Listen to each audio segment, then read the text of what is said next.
বলতে গেলে শাকিব খান এখন তার কোম্পানির মালিকই।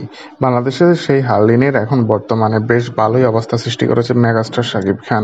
নিজের কোম্পানির কিন্তু মডেলও শাকিব খান নিজেই। এর আগে লিলির একটি অ্যাডভার্টাইজে শাকিব খান সবার মন কেড়েছিল, তবে নতুনভাবে আরেকটি লুক প্রকাশ হয়েছে যেখানে শাকিবকে অন্যরকম লাগছে, তাও সমুদ্র পাড়ে। মেগাস্টার শাকিব খান বিভিন্নভাবে এগিয়ে নিয়ে যাচ্ছে তার কোম্পানিকে, বিভিন্ন লুকে ট্রাই করছে নিজেকে ফিট করার জন্য। যদিও সামনে শাকিব খান তুফানের জন্য হয়তো বডি বানাবে, তখন হয়তো বাস্তব একটি সিক্স প্যাক বডি নিয়ে আমরা তাকে দেখতে পারবো লিলির বিজ্ঞাপনে। অন্যদিকে ছবিটিও সামাজিক যোগাযোগ মাধ্যমে ভাইরাল হয়েছিল, যেখানে শাকিবকে চুল ছোট লাগছে এবং কি অন্যদিকে দুর্দান্ত বডি ফিটনেস লাগছে।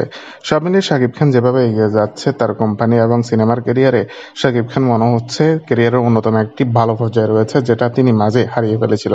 তো বন্ধুরা, ভিডিওটি নিয়ে আপনাদের মতামত জানিয়ে দিন আমার ভিডিওর কমেন্ট বক্সে। ভিডিওটি ভালো লেগে থাকলে লাইক কমেন্ট শেয়ার করুন। ধন্যবাদ।